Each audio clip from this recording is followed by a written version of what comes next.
स्वागत है आप सभी का आपके अपने यूट्यूब चैनल के ऊपर। मास्टर सुभाष का आप सभी को नमस्कार। कैसे हैं आप सभी? उम्मीद है बहुत अच्छे हैं और आप सभी के लिए बहुत बड़ी खुशखबरी निकल के आ रही है। जो भी राजस्थान पुलिस की तैयारी कर रहे हैं या फिर करने वाले हैं, उन सभी के लिए ये खुशखबरी है कि आपका जो राजस्थान पुलिस भर्ती का जो नोटिफिकेशन से पहले स्टैंडिंग ऑर्डर होता है, वो आउट हो चुका है 27 जुलाई 2023 को। तो इस स्टैंडिंग ऑर्डर के अंदर कंप्लीट इन्फॉर्मेशन होती है आपकी वैकेंसी के अंदर कि किस प्रकार से आपकी वैकेंसी कंप्लीट करवाई जाएगी। इसके अंदर दो चीज़ मिस होती हैं। पहली चीज़ तो ये होती है कि इसमें जो आपका फॉरम डेट है वो फॉरम डेट नहीं होता है, ठीक है। और दूसरी चीज़ कि आपकी जो पोस्ट है वो पोस्ट कितनी आएगी इस वैकेंसी के अंदर, तो ये स्टैंडिंग ऑर्डर के अंदर नहीं दिया हुआ होता है। बाद बाकी सारी कंप्लीट इन्फॉर्मेशन होती है आपकी फॉर्म अप्लाई से लेकर आपका जॉइनिंग लेटर आपके हाथ में आने तक का पूरा कंप्लीट इन्फॉर्मेशन आपके इस स्टैंडिंग ऑर्डर के अंदर कंप्लीट दिया हुआ है। तो हम इस विस्तार से समझेंगे आपके स्टैंडिंग ऑर्डर के अंदर कि कौन कौन से इस बार बदलाव किए गए हैं। और मोटे तौर से आपके 3 बदलाव किए गए हैं इस बार राजस्थान पुलिस की इस नोटिफिकेशन के अंदर। तो हम देखेंगे उन 3 मोटे मोटे बदलावों को कि कौन कौन से वो बदलाव हुए हैं इस भर्ती के अंदर। तो स्टार्ट करते हैं अपना ये सेशन। तो सबसे पहले हम देखते हैं आपका जो स्टैंडिंग ऑर्डर है वो आ चुका है और आपको ये डेट दिखा दी। स्टैंडिंग ऑर्डर 04/2023, ये आपका भर्ती का नंबर चलेगा। और इसके अंदर आपका जो वैकेंसी आएगी वो आपका constable GD, constable PTC, constable driver, constable band और कांस्टेबल माउंटेन और कांस्टेबल डॉग स्क्वाड, यानी कि जितने भी आपके पोस्ट होती हैं राजस्थान पुलिस के अंदर उन सभी के ऊपर ये वैकेंसी आएगी। साथ ही यहाँ कुछ डिटेल्स आपको बता रखी हैं कि आपका जो रिजर्वेशन होते ही वैकेंसियों का, जैसे एक्स सर्विसमैन का रिजर्वेशन कितना होता है, तो यहाँ ऑलरेडी आपको बता रखा है कि जो एक्स सर्विसमैन है उनको 12.5% रिजर्वेशन दिया हुआ होता है टोटल पोस्टों का। तो वो उनकी सेपरेट पोस्टें होंगी जिसके ऊपर जो जनरल कैंडिडेट होता है वो अप्लाई नहीं कर सकता है। और साथ ही आपको जिस प्रकार से महिलाओं को कितनी सीटें अलॉट हैं, एससी एसटी को किस प्रकार से सीटें अलॉट की गई हैं, वो कंप्लीट इन्फॉर्मेशन आपको इस रिजर्वेशन के अंदर दे रखा है। साथ ही जो स्पोर्ट्स कोटा होता है, स्पोर्ट्स पर्सन होते हैं उनको भी 2% आपको कोटा मिलता है आपकी राजस्थान पुलिस की वैकेंसी के अंदर, यहाँ दे रखा है। एमबीसी होता है उसको 5% रिजर्वेशन होता है।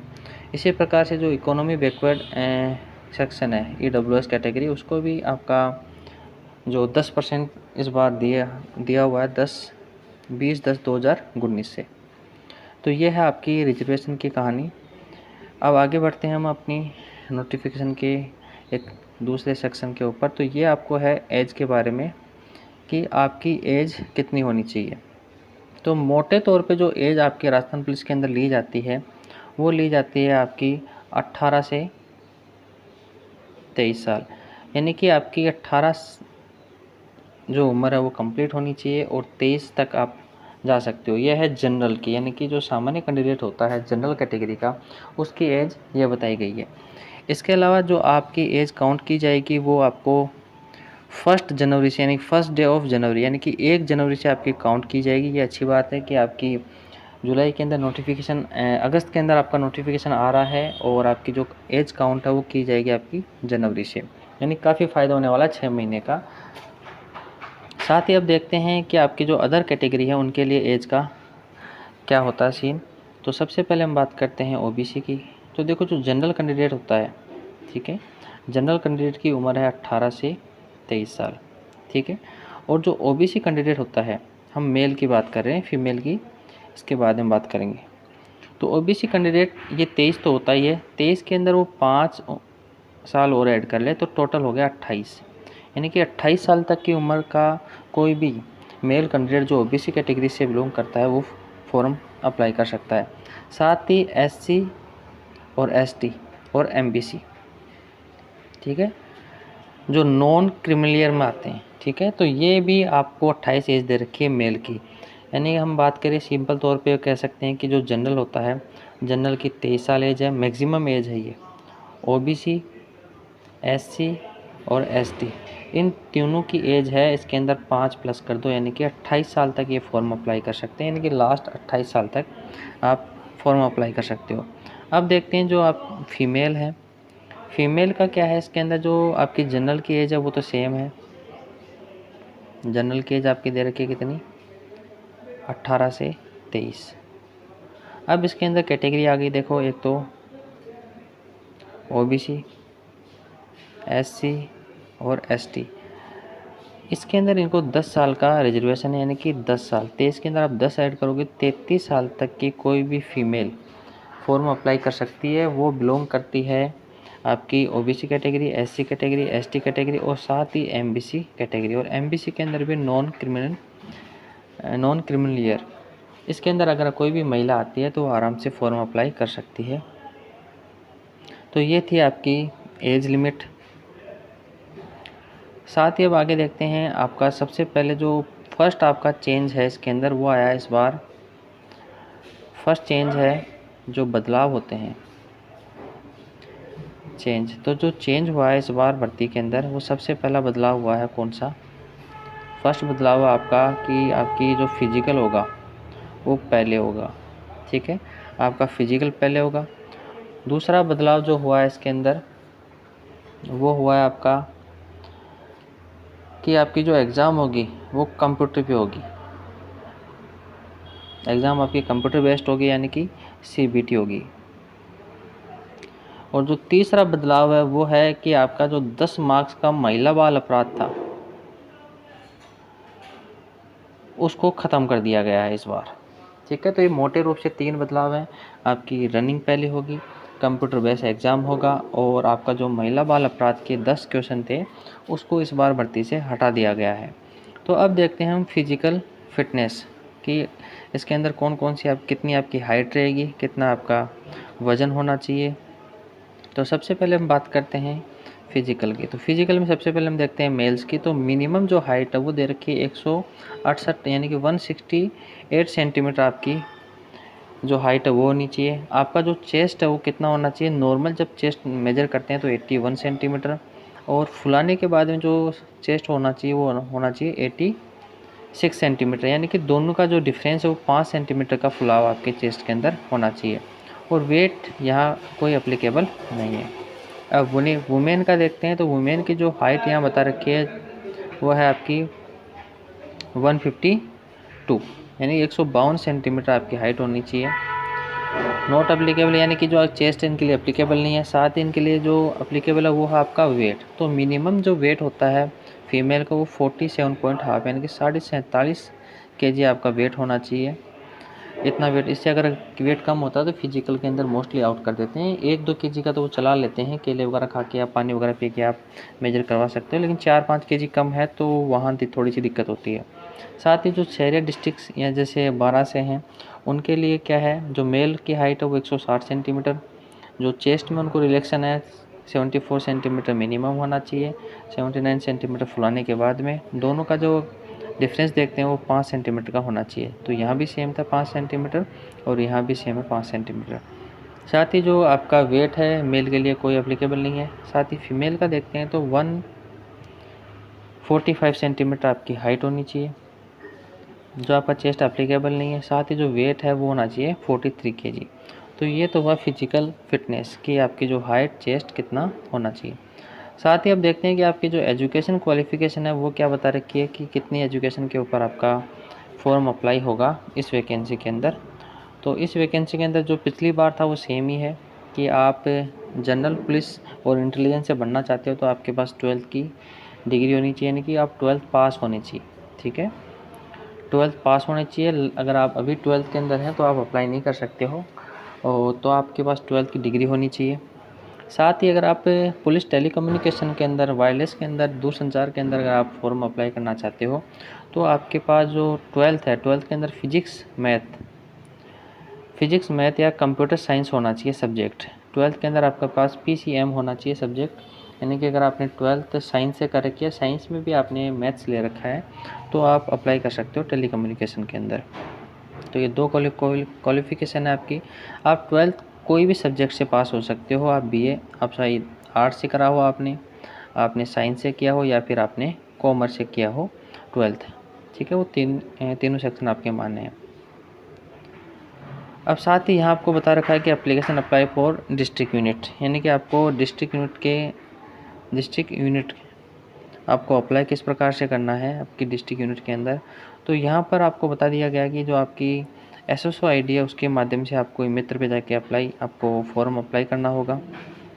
और सबसे ख़ास बात यह है कि इस बार आपको कोई पेमेंट नहीं देना होगा। आपको वन टाइम जो रजिस्ट्रेशन करवाया गया था गवर्नमेंट ने आपसे, तो अगर वो आपने कर रखा है, नहीं कर रखा तो इस बार आप कर लेना। तो वो सिर्फ फीस लगेगी आपको 600 रुपये और 400 रुपये। 600 रुपये आपकी अनरिजर्व कैटेगरी के लिए और 400 रुपये आपकी रिजर्व कैटेगरी के लिए, यानी कि SC ST OBC non criminal area के अंदर जो आते हैं।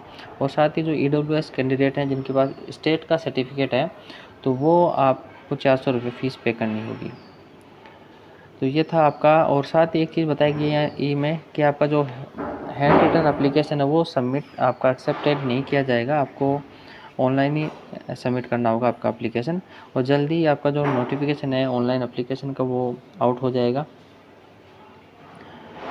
इसके बाद में हम स्टार्ट करते हैं कि आपका जो प्रोसेस ऑफ सिलेक्शन है। तो सबसे इम्पोर्टेंट प्रोसेस यहाँ से स्टार्ट होता है कि आपका जो सिलेक्शन का प्रोसेस है इस बार, कि वो कौन सा रखा गया है, कि किस प्रकार से आपका सिलेक्शन किया जाएगा। तो सबसे पहले हम बात करते हैं आपके पार्ट फर्स्ट की।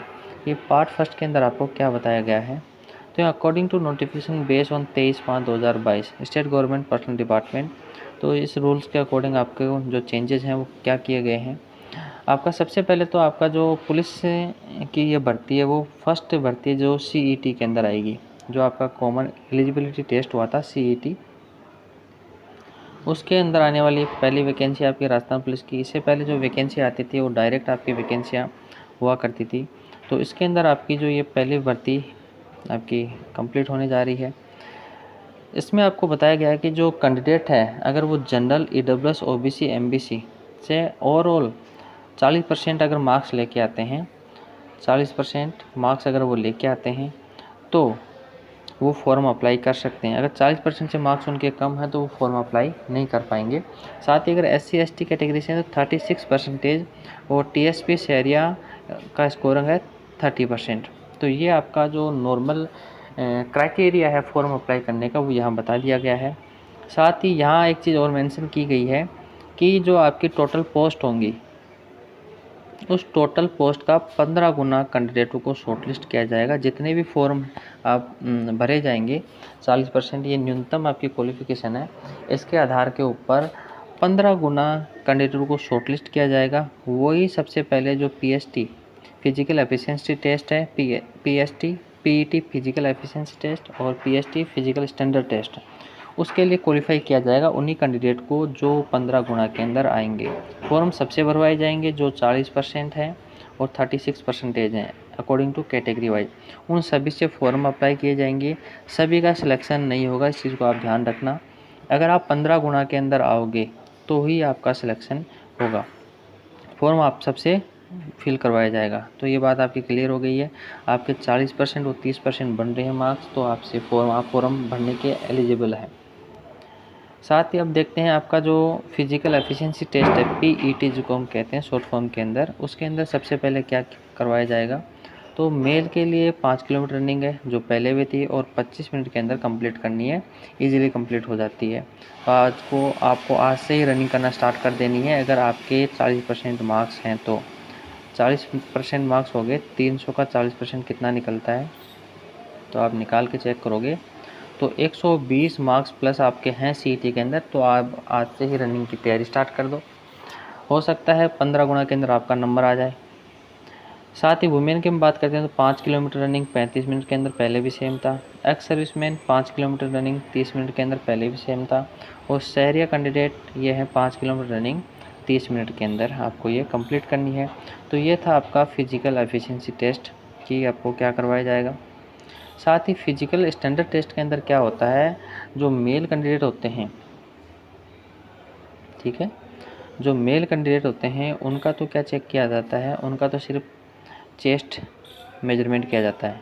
और जो वुमेन कैंडिडेट होती हैं, फीमेल कैंडिडेट होती हैं, उनकी हाइट चेक की उनका वेट चेक किया जाता है, वज़न, ठीक है, वज़न चेक किया जाता है फिजिकल स्टैंडर्ड टेस्ट के अंदर। ये अगर आपने दौड़ कर ली तो ईजिली आपके क्वालिफाई हो जाते हैं, ठीक है। इसमें कोई आपको रॉकेट साइंस की तरह सोचने की ज़रूरत नहीं है। साथ ही हम बात करते हैं, अगर आपको किसी कारण से आपको डाउट है कि आपको फ़ेल कर दिया गया, तो हैंड टू हैंड उसी वक्त आप बोर्ड के सामने अपील कर सकते हैं। 500 रुपये का शुल्क भर के आप अप्लाई कर सकते हो कि मुझे इस चीज़ के अंदर डाउट है, मेरी हाइट ठीक है लेकिन आपने थोड़ी सी कम मेजर की है, या फिर आपका वेट पूरा कंप्लीट है और आपने थोड़ा कम मेजर किया है, या फिर आपका जो चेस्ट है वो घर पे आपने नापा था पूरा ठीक था, या फिर इससे पहले कोई आप वैकेंसी करके आए हो उसके अंदर आपका चेस्ट पूरा आया था और यहाँ पर आपने थोड़ा गलत नापा है, तो आप हैंड टू हैंड 500 रुपये शुल्क जमा करा के अपना वापस से आप कर सकते हो। जैसे ही only candidate who qualify PET and PST will be candidate CBT. देखो सीबीटी आ गया, सबसे जो महत्वपूर्ण बात है वो है सीबीटी, यानी आपका कंप्यूटर बेस्ड एग्ज़ाम होगा इस बार। तो आपका कंप्यूटर बेस्ड एग्ज़ाम होगा ये वाला। तो इसमें देखो आपको सोचने की बिल्कुल भी ज़रूरत नहीं है, आपको आज से तैयारी करना स्टार्ट कर देनी है। तो पार्ट सेकंड को हम देखते हैं कि पार्ट सेकंड में क्या इस बार ख़ास और नया है जुड़ा है। तो सबसे पहले कंप्यूटर बेस्ड टेस्ट होगा, 150 आपके मार्क्स होंगे जो पहले भी सेम थे। जो नेगेटिव मार्किंग होगी वो होगी 1 मार्क्स ईच 25%, यानी कि 1/4। ये आपकी नेगेटिव मार्किंग है। अब देखते हैं आपके सिलेबस के अंदर क्या क्या है। जो सेम पिछला सिलेबस था वही है कि आपकी reasoning, logical, basic knowledge of computer, यानी कि 60 क्वेश्चन और 60 मार्क्स, ठीक है। फिर हम बात करते हैं आपके इंडिया जीके के बारे में। तो इंडिया जीके के अंदर आपका ऑल इंडिया जीके आ गया, जिसमें जनरल नॉलेज आ गया, हिस्ट्री, पॉलिटी, ज्योग्राफी, इकोनॉमिक्स, साथ ही आपकी साइंस आ गई, सोशल साइंस आ गई, करंट अफेयर्स आ गए, राइट ऑफ वुमेन्स और चिल्ड्रंस के अधिकार आ गए, गवर्नमेंट स्कीम आ गई, जो भी भारत सरकार ने जो भी स्कीमें चला रखी हैं वो टोटल स्कीम आ गई। साथ ही run by the Rajasthan government of them, यानी कि राजस्थान गवर्नमेंट के कौन कौन से इंस्टीट्यूट चल रहे हैं, कौन कौन सी स्कीम चल रही है इन इंडिया के पर्सपेक्टिव में, तो वो सभी आपके कंप्लीट इंडिया जीके के अंदर आएंगे। 45 क्वेश्चन आएंगे और 45 मार्क्स हैं। पिछली बार ये 35 का था, इस बार जो महिला बाल अपराध है वो हटा के जो 10 मार्क्स थे वो आपके इंडिया जीके के अंदर ऐड कर दिए गए हैं। अब राजस्थान का हम देखते हैं, राजस्थान की history, geography, economy, politics, culture और आर्ट राजस्थान की, ये 45 मार्क्स के और 45 ही नंबर है इनके, ठीक है। 45 क्वेश्चन और 45 मार्क्स। तो यहाँ किसी प्रकार कोई डाउट नहीं रहना चाहिए आपको कि ये क्लियर है कि आपके 150 क्वेश्चन 150 मार्क्स, ठीक है। 45 का आपका राजस्थान इंडिया का जीके और 60 नंबर का कंप्यूटर और आपका है रीजनिंग। ये आएंगे 30 कंप्यूटर के और 30 रीजनिंग के, ठीक है, जैसा पहले होता आया है। साथ ही यहाँ देखो मिनिमम क्वालिफिकेशन बताया गया कि 40% और 36%, यानी 40% unreserved category, general, EWS, OBC category, ठीक है। तो ये एक मिनिमम क्राइटेरिया है कि अगर इससे कम आपके अगर मार्क्स आते हैं तो आपकी जो मार्कशीट है वो चेक ही नहीं की जाएगी, ठीक है। तो ये होता है आपका सिलेबस, कि आपका सिलेबस क्या है और आपका एग्ज़ाम किस प्रकार से कंडक्ट किया जाएगा। कंडक्ट आपका एग्ज़ाम होगा ऑनलाइन, इस बार ऑनलाइन एग्ज़ाम होगा आपका। इस चीज़ को आप खास कर ध्यान रखना कि आपका ऑनलाइन एग्ज़ाम होगा, ठीक है। ऑनलाइन, ठीक है, उतना ही टाइम आपको मिल रहा है 2 घंटे का, जितना पहले ऑफलाइन के अंदर मिलता था। इसके अंदर ये फ़ायदा होता है आपके अंदर जो टाइम है आपका, जो मार्कशीट भरने का जो टाइम है, आप 15 से 20 मिनट 25 मिनट आप लगाते हो, वो टाइम आपके पास बच जाएगा इस बार, ठीक है। फिर हम देखते हैं आगे कि आगे नोटिफिकेशन में क्या दे रखा। और तो पार्ट थर्ड है, पार्ट थर्ड आपका क्या होगा कि आपके पास प्रोफिशिएंसी टेस्ट है। अगर आपने ड्राइवर से फॉर्म भरा तो आपके पास ड्राइवर टेस्ट आपसे करवाया जाएगा कि आप किस प्रकार का ड्राइवर टेस्ट करते हो। तो इसके ये मार्क्स दे रखे हैं आपको, ठीक है, अलग अलग कैटेगरी वाइज आपको डिवाइड कर रखा है। हैवी लाइसेंस के कितने, हैवी जो लाइसेंस है उसके कितने मार्क्स हैं आपके, 8 मार्क्स हैं यहाँ बता रखे हैं। तो इसी प्रकार से डिवाइड कर रखा है कैटेगरी वाइज। जो कैंडिडेट फेल हो जाता है टेस्ट के अंदर उसको कोई मार्क्स नहीं मिलेंगे। जो कैंडिडेट बैंड से फॉर्म अप्लाई करेंगे उनके मार्क्स यहाँ आपको बता रखे हैं कि किस प्रकार से उनको मार्क्स दिए जाएंगे। साथ ही माउंटेन जो कैटेगरी से भरेंगे उनके लिए किस प्रकार से आपको मार्क्स दिए जाएंगे। साथ ही डॉग स्क्वाड के अंदर किस प्रकार से आपको मार्क्स मिलेंगे। स्पेशल क्वालिफ़िकेशन आपको बता रखी है। स्पेशल क्वालिफ़िकेशन अगर आपने कर रखी है तो आपके इसके 20 मार्क्स हैं। और साथ ही अगर आप एनसीसी कैंडिडेट हैं तो एनसीसी कैंडिडेट में जो सी सर्टिफिकेट है उसके 10 मार्क्स होंगे, बी है तो 8 होंगे और ए सर्टिफिकेट तो 6 मार्क्स होंगे। अगर आप होमगार्ड से हैं और आपके पास एक्सपीरियंस है 1 साल का, तो 1 ईयर का एक्सपीरियंस है तो आपके पास 6 मार्क्स, 2 ईयर का 8 मार्क्स और 3 ईयर का 10 मार्क्स। ठीक है, तो उनके लिए बहुत अच्छा सुनहरा मौका है। साथ ही अगर आपने कोई और डिग्री मास्टर्स कर रखी है, साथ ही मास्टर्स अगर आपने कर रखी है राजस्थान पुलिस के किसी सब्जेक्ट से, ठीक है, जैसे क्रिमिनोलॉजी LLM अच्छा, तो उसके 10 मार्क्स हैं। साथ ही 8 मार्क्स का अलग है। डिप्लोमा कोर्स अगर आपने कर रखा है तो उसके 6 मार्क्स हैं आपके। ठीक है, तो जोधपुर यूनिवर्सिटी करवाती है ये आपका राजस्थान पुलिस के जो कोर्स है। अगर वो आपने कर रखे हैं तो आपको इसके इस प्रकार से मार्क्स दिए जाएंगे। फिर देखते हैं जो आपका फोर्थ है, जैसे आपका एग्ज़ाम हो जाएगा फिर आपकी बनेगी मेरिट लिस्ट। ठीक है, कंबाइंड में आपकी मेरिट लिस्ट बनेगी, जिसके अंदर आपको मेरिट में जब आपका नाम आ जाएगा तो फिर आपको भेजा जाएगा मेडिकल के लिए, आपको बुलाया जाएगा। तो फिर जैसे आपका मेरिट में नाम आता है तो फिर आपको जो आपका मेडिकल होगा वो मेडिकल करवाया जाएगा। कंप्लीट मेडिकल का प्रोसेस मैं आपको बताऊंगा कि जब आपका मेडिकल होगा किस प्रकार से चीज़ों का आपको ध्यान रखना है। तो यहाँ देखो मेडिकल कुछ स्टैंडर्ड बता रखे हैं कि यह जो आपकी आइज़ होनी चाहिए वो 6/6 बेटर आइज़ आती हैं, 6/9 वॉरियस यानी कि थोड़ी ख़राब आइज़ आती हैं 6/9। तो ये चल जाते हैं। मेडिकल बहुत इजी होता है अगर आपके पास थोड़ी सी अगर आपको समझ है, अगर आप थोड़ा सा आपने किसी की बात सुनी है, किसी जिसने पहले मेडिकल कर रखा है, अगर उसके संपर्क में है, और हालांकि मैं आपके पूरा कांटेक्ट में रहूँगा मेडिकल टाइम में भी, तो किसी प्रकार की कोई दिक्कत नहीं होगी आपको मेडिकल में। इस बार भी जो हमारे साथी थे काफ़ी लोगों की प्रॉब्लम थी, लेकिन जैसे हमसे उन्होंने डिस्कस किया तो देन उनको जिस प्रकार से हमने बताया तो किसी प्रकार की कोई दिक्कत नहीं आई उनकी। तो नोक नी आपका टेस्ट होगा, फ्लैट फुट टेस्ट होगा, वेरिकोवेंस का टेस्ट होगा, नाइट विजन यानी कलर ब्लाइंडनेस का जो होता है वो आपका टेस्ट होगा, हार्निया, स्क्वाइट आइस, तो ये सभी टेस्ट आपके करवाए जाएंगे गवर्नमेंट हॉस्पिटल के माध्यम से। फिर आपको ये हो गया आपका कंप्लीट नोटिफिकेशन, जिसके अंदर आपको मोटी मोटी चीज़ें जो भी बतानी थी वो बता दी। साथ ही एक नीचे आपको पेज मिलेगा जो आपका मेडिकल टाइम में आपको देखने को मिलेगा। जब आपका मेडिकल होगा तो इस प्रकार का आपको एक सर्टिफिकेट मिलेगा, या आपकी फ़ोटो चिपकेगी, या आपका नेम, फादर नेम, या आपकी कंप्लीट इन्फॉर्मेशन यहाँ आएंगी। और ये इतने सारे टेस्ट आपके करवाए जाएंगे। बहुत से हॉस्पिटल होते हैं जिसके अंदर 4-5 टेस्ट ही करवाते हैं, बाद बाकी और टेस्ट नहीं करवाते हैं, वो लिख देते हैं उसके अंदर। ठीक है, तो मोस्ट आपका जो विजन का टेस्ट होगा, नोकनी टेस्ट होगा, साथ ही आपका जो लंग्स हार्ट का टेस्ट होगा, और नाइट ब्लाइंडनेस ये टेस्ट होगा आपका। तो मोटे मोटे टेस्ट होंगे। साथ ही आपका आइडेंटिटी मार्क्स चेक किया जाएगा कि बॉडी के ऊपर जैसे कोई तिल वगैरह कोई कट का निशान है तो आप यहाँ लिखवा सकते हो, क्योंकि वो पहचानने में थोड़ा आसानी रहता है। तो ये थी आपकी कंप्लीट भर्ती की नोटिफिकेशन की जानकारी। जल्दी एक और लाइव वीडियो लेके आऊँगा मैं, जिसके अंदर हम आप सभी से जुड़ेंगे और बात करेंगे आपको किस प्रकार से तैयारी करनी है, कौन सी बुक्स आपको पढ़नी है, और किस प्रकार से आपको कंप्लीट तैयारी करनी है अपनी, और रनिंग किस प्रकार से आपको कंप्लीट करनी है 25 मिनट के अंदर। तो आज से आपको रनिंग करने के लिए जुट जाना चाहिए, क्योंकि बहुत ज़्यादा वक्त मिलेगा नहीं, लगभग 1 महीने या 1.5 महीना आपको मिलेगा। सितंबर में लगभग एंड तक आपके फिजिकल स्टार्ट हो जाएंगे, जहाँ तक मुझे उम्मीद है। इससे ज़्यादा लेट नहीं होगा आपका ये भर्ती। तो आप सभी को बहुत बहुत शुभकामनाएं मास्टर्स बॉस की तरफ से। आप आज से अपनी रनिंग करना स्टार्ट कर दीजिए, जिसके भी 40% से ऊपर नंबर है।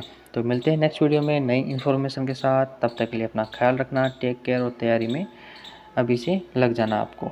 All the best, bye.